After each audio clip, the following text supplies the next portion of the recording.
생각도 마찬가지예요. 느낌을 우리는 좋은 느낌, 싫은 느낌, 다양한 느낌들을 실제라고 여기고 그걸 거기에 취하고 있지만 그걸 나라고 생각하지만 그 느낌은 실체가 아니고 내 것은 더더욱 아니다. 더워서 막 짜증난다. 우리는 더워서 땀이 날 때 막 찝찝하다. 짜증난다. 이러지만 뭐 사우나 있을 때는 시원하다라고도 느끼고요. 또 막 운동을 열심히 하면서 땀을 흘릴 때는 너무 기쁜 느낌을 받기도 하죠. 이것처럼 느낌이라는 것은 고정된 정해진 실체가 아니다. 또 생각도 마찬가지라 그랬습니다. 생각 또한 우리가 이 생각을 하고 살다가 저 생각으로 바뀌기도 하죠. 내 거라고 할 만한 생각이 정말 있느냐. 지금까지 살아오면서 수많은 사람들, 부모님, 다양한 세상에서 배워왔던 다양한 견해 생각들을 모으고 모아서 내 생각이라고 우리가 이렇게 취했을 뿐이지 그게 진짜 내 생각인가? 그러니까 사람들은 뭐 예를 들어 뭐 정치적으로 봤을 때 보수다, 진보다라고 하는 그 견해를 취하고 있잖아요. 그럼 그게 난 줄 알아서 보수인 사람은 진보인 사람이 자신을 공격하면 내가 공격받았다고 착각을 해서 막 싸우기도 하고 진보도 마찬가지죠. 왜 그게 내가 공격받은 거죠?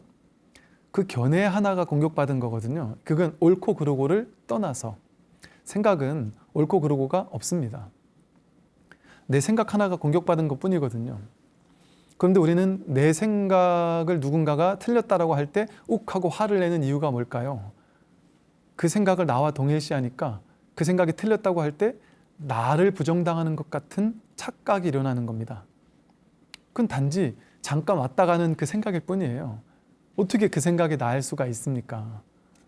그 생각을 모으고 모아서 나는 이런 생각을 하는 사람이야 라고 나를 그렇게 내 스스로 규정했을 뿐이지 그런 규정에 집착하고 있는 사람은 제가 첫 시간에 말씀드렸죠. 마음 공부하기가 좀 쉽지 않습니다. 마음 공부뿐 아니라 인생에서 뭔가 배움을 성취하거나 뭔가 깨달음을 얻기가 쉽지가 않습니다. 왜냐하면 내 거라는 틀에 갇혀서 이것만이 정말 옳아, 이것만이 진실이야 라는 견해의 틀에 갇히기 때문에 이것보다 더 옳은 생각이 나타난다 할지라도 그걸 받아들이지 않으려고 애써요. 그리고 요즘처럼 이렇게 유튜브 같은 것들이 많은 때는요, 좀 단점들이 그런 거죠. 내 견해와 똑같은 사람의 채널만 구독합니다. 뭐 예를 들어 뭐 정치적으로도 마찬가지고 종교적으로도 마찬가지고 나와 같은 생각을 하는 사람은 무수히 많습니다. 근데 나와 다른 생각하는 사람도 무수히 많습니다. 한 반반 된다 쳤을 때 내 견해에 집착하는 사람일수록 나와 맞는 견해의 채널만 구독하고 그것만 들어요. 다른 것 전혀 다른 얘기를 하는 사람은 욕하고 미화하고 심지어 증오하면서 저건 틀렸다라고 아주 불쌍한 사람인 것처럼 바라볼 수도 있죠. 종교적으로도 비슷합니다. 제가 만약에 불교만이 절대 진리야 라고 생각한다면 교회 성당 다니는 사람이 얼마나 불쌍하게 보이겠어요? 또 반대도 마찬가지겠죠? 그러나 그럴 수가 없습니다. 어느 순간부터인가 정말이죠. 진심으로 저도 옛날에는 교회, 성당 또 다른 종교의 분들 또는 종교인들 이런 분들이 이렇게 할 때 약간의 견제감 같은 것도 있었던 때가 있었어요.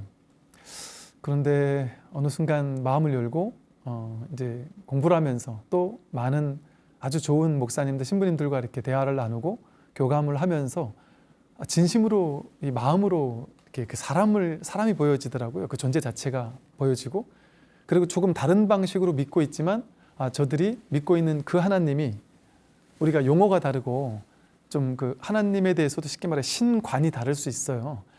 신관이라고 해서 어떤 하나님이냐, 이게 뭐 인격적인 하나님이냐, 아니면 불교에서 말하는 법신부처님 같은 이를테면 그런 신관을 가지고 있는 어떤 그 종교인들도 계시거든요.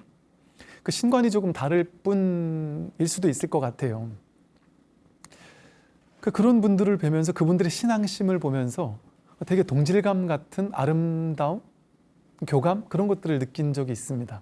그러면서부터는 이제 목사님 신부님들의 아주 진한 신심을 보면 안타깝다 이렇게 보여지는 게 아니라 아름답게 느껴지기도 합니다. 물론 거기에만 사로잡혀서 이것만이 절대 진실이고 다른 건 다 틀렸어라고 하는 그런 또 견해를 가진다면 거기에 대해서는 뭐 그것까지 동의할 수는 없겠지만 이처럼 자기 생각에 대한 견해가 과도하게 사로잡혀 있는 사람일수록 그걸 나라고 동일시해서 그걸로 인해 상처받기 쉽습니다. 이처럼 몸만 내가 아닌 것이 아니라 느낌도 내가 아니죠.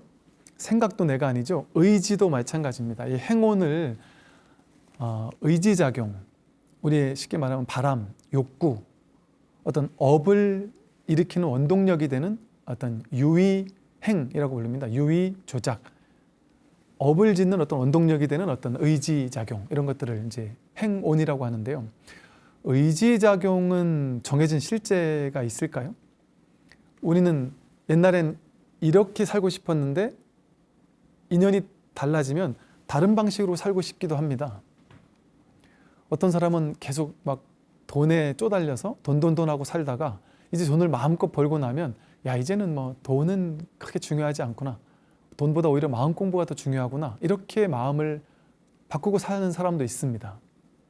제가 한때는 이제 뭐 히말라야, 인도 히말라야에 너무 가고 싶었을 때, 또 그 당시 막 자연의 아름다움에 너무 이렇게 빠져가지고 막 자연밖에 안 보였던 그런 시기가 있었습니다. 그때는 그냥 자연 속에만 뛰어들어가 있으면 그렇게 좋은 거예요. 아무것도 필요 없이 그냥 자연 속에 그냥 있는 게 너무 좋았어요. 그래서 막 지리산에 며칠씩 가 있고, 또 뭐 설악산에 며칠씩 가 있고, 또 그 히말라야에 한 달씩 있을 때가 너무나도 좋았던 기억이 있거든요. 그리고 히말라야에 갔었을 때 그 놀라운, 정말 경이롭다 이런 참 표현을 쓸 만큼의 아름다움, 밤하늘에 정말 별이란 게 이런 거였어? 이렇게 총총하게 선명하게 코앞에 떠 있는 별이 있을 수 있구나, 이 은하수가 이렇게 가까이에 있을 수 있구나. 별똥별이 2분, 3분에 하나씩 떨어집니다. 1, 2분에 하나씩 떨어져요. 계속. 너무나도 선명하게. 정말 이제 놀라운 아름다움에 취했던 적이 있었어요. 지금도 그러냐? 뭐 지금도 뭐 가려면 갈 수 있겠지만 뭐 가도 그만, 안 가도 그만인데요. 의도도 이렇게 바뀝니다. 어느 때는 뭔가를 너무 하고 싶었다가 어느 때는 그것을 하고 싶지 않을 때도 있습니다. 사람은. 인생의 어떤 의도가 확 바뀌는 경우도 있을 수 있죠.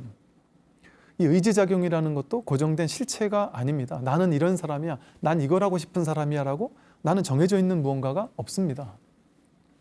보통 이제 업보는 있는데 작자는 없다라는 표현이 이제 초기 불교 경전에 자주 나오거든요. 행위를 하는, 업을 짓게 되면 그 업에 따른 과보는 있다는 거죠. 업보는 있다. 업을 지으면 그에 따른 과보는 받아야 한다. 근데 업을 지었다고 해서 그 업을 짓는 사람이 따로 있고 업을 받는 사람이 따로 있느냐? 그런 것은 따로 있지 않다는 것이죠. 아까 말씀드린 것처럼 예를 들어 10대 때 내가 누군가에게 나쁜 짓을 했습니다.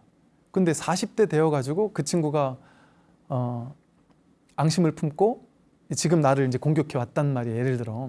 그럼 아까 말한 것처럼 몸으로 따진다면 10대 때 그 몸과 이 몸은 다른 몸이거든요. 이걸 지을 때의 몸과 받을 때의 몸은 몸으로 따지면 다른 몸이에요. 작자가 따로 정해진 게 없습니다. 그럼에도 불구하고 업에 따른 보는 있죠. 업에 따른 그 보는 있습니다. 이어집니다. 그러나 짓는 자가 정해져 있고 받는 자가 정해져 있는 것은 아니다. 조금 쉬운 예를 들어본다면 이제 착한 일을 했어요. 혹은 이제 도둑질을 했어요. 도둑질을 하면 그 사람은 도둑질을 했기 때문에 도둑질한 것에 대한 과보를 받을 겁니다. 나중에 도둑질하고 훔친 것에 대한 결과를 받게 되겠죠. 그런데 이 사람이 한 번 도둑질을 했다고 해서 이 사람을 정해진 실체로서 도둑놈이라고 정할 수 있을까요? 한 번 했던 그 행위를 가지고 도둑놈이라고 딱 정해서 이 사람은 도둑놈이야 라고 딱 정할 수 있을까요?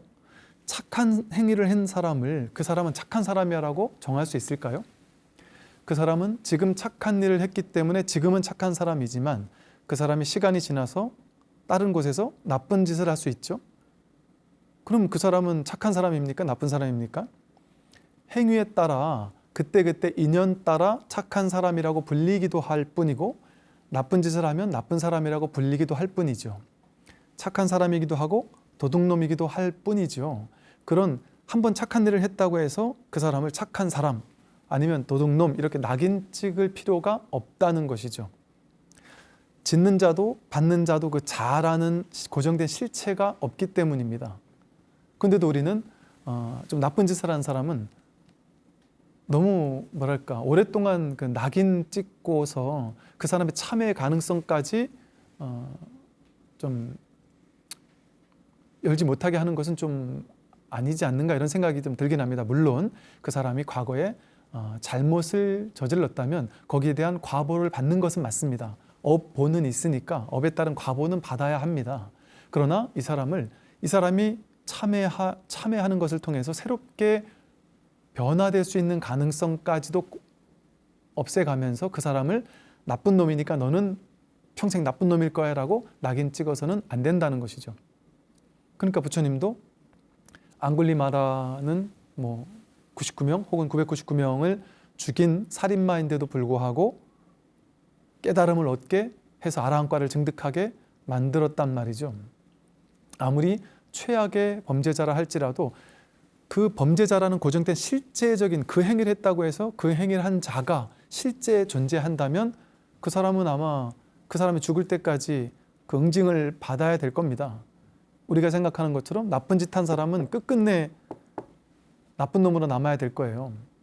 우리가 용서 못하는 것도 당연할 수 있겠죠. 그러나 짓는 자도 받는 자도 실체로 존재하는 게 아닙니다. 그렇기 때문에 우리는 누구나 참회의 가능성이 완벽하게 열려 있는 것이죠. 그래서 죄의식이 죄일 뿐 죄라는 것은 실제하지 않는다라고 천수경에서 말하죠. 죄무자성 종심기 심양멸시 죄영망 죄망신멸 양구공 시즉명이 진참해다라고 해서 죄라는 것은 고정된 실체로서 존재하는 것이 아니다라는 겁니다. 공해서 텅 비어서 실제가 아니다. 죄를 저질렀다면 거기에 따른 과보는 당연히 받게 될 겁니다. 그러나 그런다고 해서 그 사람을 죄인으로 몰아붙일 수는 없다. 죄라는 건 고정된 실제로 존재하는 게 아니기 때문에 그 사람이 죄를 저질렀을 때 임시로 그때만 인연 따라 죄라는 행위의 인연 따라 죄인이다라는 이름이 가명으로 거짓 이름으로 인연 따라 가명을 붙일 뿐이에요. 범죄자라고. 그러나 그 범죄자라는 꼬리표를 평생 달고 다니게 하는 것은 또 다른 잘못입니다. 그래서 누구라도 어떤 과거라도 용서받을 수 있고 참회의 가능성이 있는 것이죠. 완전히 열려 있는 것이죠. 이처럼 우리는 어떤 의지작용을 일으키고 의도를 일으키고 그것을 통해서 어떤 행위를 하잖아요. 착한 행위도 하고 나쁜 행위도 합니다. 그런데 그러한 내가 정해진 실제로 존재하는 것은 아닙니다. 옛날에 여러분이 만약에 최악의 잘못을 저질렀다 할지라도 앙굴리마라 같이 더 큰 잘못을 저지른 사람이 있을까요? 손가락을 잘라 목걸이를 만들고 마지막 한 명을 채우려고 어머님까지 죽이려고 쫓아간 살인마거든요. 앙굴리마라도 참회하고 깨달음을 얻었다. 그러나 업보는 있기 때문에 그 앙굴리마라가 탁발하러 나갔을 때 마을 사람들이 돌을 던지고 막 피를 흘리게 되고 음식도 제대로 안 주고 그런 과보는 앙굴리마라도 업보는 있기 때문에 받아야 했습니다. 그러나 참회 가능성은 분명히 있었던 것이죠. 우리도 마찬가지입니다. 업보는 있을 때 작좌가 없기 때문에 죄를 지을 수는 있지만 짓는 자 받는 자가 따로 없기 때문에 아무리 큰 잘못을 저질렀다 할지라도 정말 진정한 공부인이라면 그것은 완전한 참회를 통해서 과거는 완전히 내려놓을 필요가 있는 것이죠. 거기에 사로잡혀서 내가 그런 나쁜 놈인데 나 같은 것이 어떻게 행복한 삶을 살 수 있겠어 라고 할 필요가 없다는 겁니다. 새롭게 매 순간이 전혀 새로운 지금입니다. 과거의 나라는 건 없어요. 자기 기억 속에만 있어요. 실제가 실체적인 것으로서 존재하지 않습니다. 이게 이제 색수상 행까지 얘기했는데요. 이제 식온이라고 해서 느낌과 생각을 기본 데이터로 해서 행위를 일으키고 그 행위를 일으킨 것들을 가지고 의식은 이런 행을 했고 저런 행을 한 거에 따라서 이제 분별심이라고 하는 세상을 파악하는 자기 나름대로의 인식작용을 이제 일으킵니다. 좋은 행동을 많이 한 사람은 그 사람의 인식에 세상은 착한 일을 많이 하고 살아야 돼. 착한 일을 많이 하고 살면 좋은 일이 많이 생기고 착한 사람은 복을 받게 돼. 그런 인식이 많겠죠. 그러면 그 사람은 분별 인식이 선행이 많기 때문에 동일한 일들이 앞으로 펼쳐질 때 과거의 행위가 착한 행을 많이 했기 때문에 앞으로도 착한 행동을 많이 할 확률이 높습니다. 거꾸로 나쁜 짓을 한 번, 두 번, 세 번 해본 사람은 처음에는 어렵지만 왜? 습관이 안 돼 있기 때문에 처음에는 어렵지만 한 번 반복하고 두 번, 세 번 반복하다 보면 나쁜 짓을 하기가 쉬워져요. 이게 업습으로 딱 붙어서 그렇습니다. 근데 그러다 보면 그 다음에 비슷한 상황이 올 때 나쁜 행동이 자동 반사적으로 나오기가 쉬워지죠. 이처럼 그러한 어떤 다양한 행위들이 자기 안에 분별 의식을 만들어냅니다. 그래서 세상은 이런 곳이야, 저런 곳이야, 착하게 살아야 돼. 또는 야, 착하게 살아봐야 소용없어. 착하게 살았다가 뒤통수 맞은 사람들은 그런 의식을 만들어 놓겠죠. 착하게 살아봐야 소용없더라 하는 의식을 딱 쥐고 이게 맞아라고 느끼겠죠. 착하게 살았더니 좋은 결과가 있었다. 그런 결과를 얻었던 사람은 그 경험에 따라 좋은 의식이 생기겠죠. 이게 이제 12연기에서 말하는 무명행식입니다. 무명이라는 본래의 이 몸이 나고 의지가 나고 그 행위가 내가 한다라는 허망한 망상을 하는 사람, 그 무명의 어리석은 사람은 행위를 전부 다 내가 하는 행위라고 착각을 해요. 그러다 보니까 그 행위에 따라서 무명행식이라는 분별식이 자꾸나 생겨나는 겁니다. 이것을 이제 식의 증장이라는 표현을 씁니다. 우리의 의식은 나이가 들어가면서 다양한 경험이 늘어가면서 의식은 이렇게 자꾸 증장한다는 거죠. 점점 똑똑해지는 거죠. 우리가 의식이라고 하는 것은 분별하는 의식, 둘로 나눠 놓고 그 중에 어느 게 더 옳은지 어느 게 틀린지를 분간할 줄 아는 의식, 그걸 이제 분별심이라고 합니다. 그래서 그것을 아르말이라고 해요. 쉽게 말하면 자기 머릿속의 생각인 거죠. 머릿속으로 파악해서 세상을 둘로 나누어서 구분해서 아는 지혜. 내가 키가 큰지 작은지 세상에 나 혼자만 있으면 알 수 없거든요. 근데 많은 사람과 비교를 하면 나는 키가 큰 편에 속해, 작은 편에 속해라고 비로소 분별이 되는 거죠. 무인도에 혼자 사는 사람은 내가 큰지 작은지를 몰라요. 내가 잘났는지 몰랐는지를 모릅니다. 비교 대상이 없으니까. 내가 남자인지 여자인지 몰라요. 비교 대상인 여자를 한 번도 본 적이 없는 무인도에 있는 사람이라면. 이처럼 비교해서만이 내가 누구인지가 상대적으로 규정됩니다. 그리고 그런 규정을 옳다라고 믿고 살고 있는 것이 우리들이죠. 그래서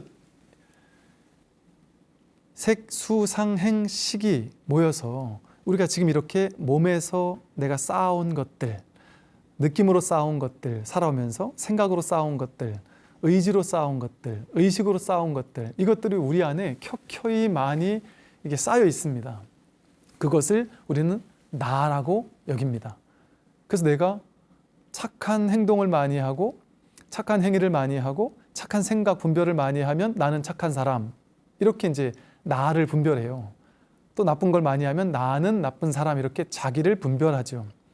근데 정말 내가 그렇게 분별되는 무언가일까요? 그 분별심도 전부 다 인연 따라 왔다가 가는 허망한 망상일 뿐입니다. 비교에 의해서 상대적으로 그렇게 드러날 뿐이지 정해진 실제로서 있는 것이 아닙니다. 이제 조금 볼게요.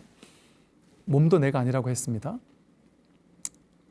느낌, 생각, 의지, 의식도 내가 아니라고 했어요.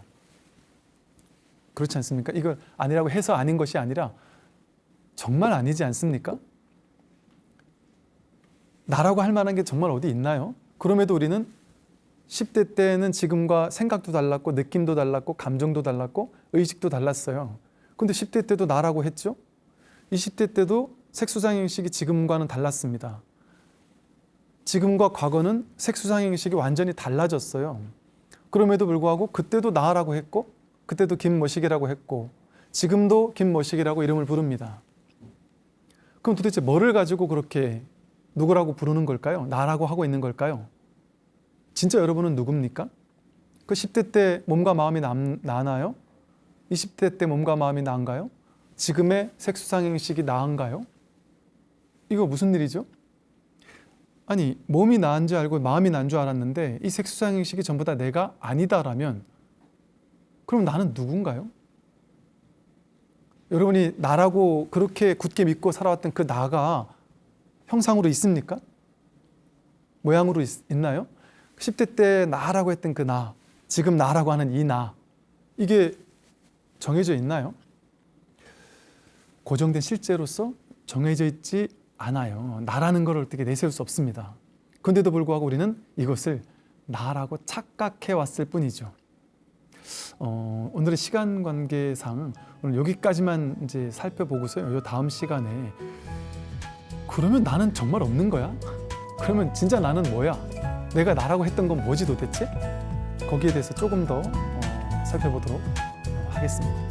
오늘 여기까지 오늘은 마치도록 하겠습니다. 성공하십시오.